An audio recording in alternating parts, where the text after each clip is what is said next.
अस्सलाम वालेकुम स्टूडेंट्स जी, कैसे हैं आप सब? उम्मीद है बेहतर होंगे। जी, आज हमने जो पढ़ना है वो है मोल पार्टिकल कैलकुलेशन। पहले हमने number of moles, mass of a substance, number of particles निकालना सीखा। अब हम देखेंगे मोल पार्टिकल कैलकुलेशन क्या है। In this calculation we can calculate number of moles of a substance. हम number of moles of a substance निकाल सकते हैं from the given number of particles, जब हमें पार्टिकल्स के नंबर दिए हो। अब ये पार्टिकल्स क्या चीज़ें हैं? एटम, मॉलिक्यूल्स और फॉर्मूला यूनिट। इन तीनों में से हमने कोई भी चीज़ निकालनी है तो हम ये वाला सेम यही फार्मूला इस्तेमाल करेंगे। सबसे पहले तो number of moles given mass और नंबर ऑफ़ पार्टिकल्स जो भी हमें दिया होगा और एवोगैड्रो नंबर। एक ये हमारे पास न्यू किस्म का फार्मूला है कि अगर हमें नॉन मास ऑफ सब्सटेंस नहीं दिया हुआ तो हम ये वाला फार्मूला इस्तेमाल करके नंबर ऑफ़ मोल्स निकालेंगे। गिवन नंबर ऑफ़ पार्टिकल्स, जो पार्टिकल्स का नंबर दिया वो डिवाइडेड बाय एवोगैड्रो नंबर। अब हमें नंबर ऑफ़ पार्टिकल्स निकालने हैं तो ऊपर वाली चीज़ें को हम रीअरेंज करेंगे। Number of particles is equal to number of moles multiply by Avogadro number. ये याद रखिएगा, मोल पार्टिकल कैलकुलेशन वाला फार्मूला हम उस वक्त लगाते हैं जब हमें नॉन मास ऑफ सब्सटेंस ना दिया हो। अगर हमें नॉन मास या मोलर मास दिया हुआ है और मोलर मास हमें याद है तो हम वो आराम से पुट कर लेंगे फार्मूला। लेकिन हमें none of mass of substance और मोलर मास नहीं पता तो हम ये वाला फार्मूला पुट करके अपना आंसर निकालेंगे, नंबर ऑफ मोल्स और number of particles. I hope सो अच्छी तरीके से आपको समझ आ रही है। नहीं समझ आई तो आप कमेंट सेक्शन में पूछ सकते हैं। जी, अब हम देख लेते हैं यहाँ पे question.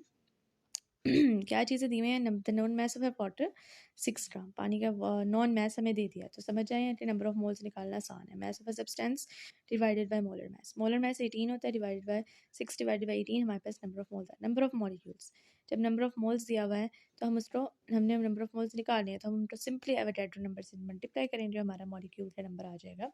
The number of molecule contained in 6 gram of water इतने हैं, ठीक है। As we know one molecule of water consist of 3 atoms. अब हमने एटम्स भी निकालने थे। हमने क्या क्या चीज़ें निकालनी थी?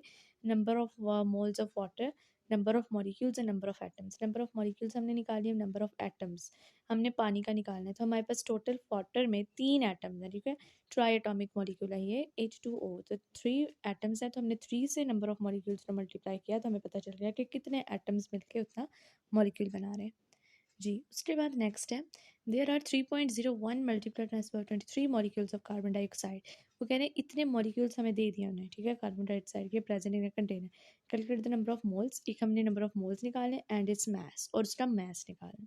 तो पहले है तो हम number of moles of carbon dioxide का फॉर्मूला लगाएंगे, नॉन में number of molecules divided by Avogadro number, हमारे पास नंबर ऑफ मोल्स आ जाएगा। उसके बाद by putting the value of this equation हमने मास ऑफ अ सब्सटेंस निकालना है। मास ऑफ अ सब्सटेंस का फॉर्मूला याद कर लें, number of moles multiply by molar mass. तो फिर known mass of a substance जो था वो हमने निकाल लिया, 0.5 मल्टीप्लाई बाय 44, 22 ग्राम। जी, आई होप सो आपको मेरी अच्छे तरीके से बात समझ आ गई होगी। अगर समझ आ रही है तो प्लीज़ ज़्यादा से ज़्यादा like, share and subscribe my channel. अल्लाह हाफिज़। Thank you for your patience.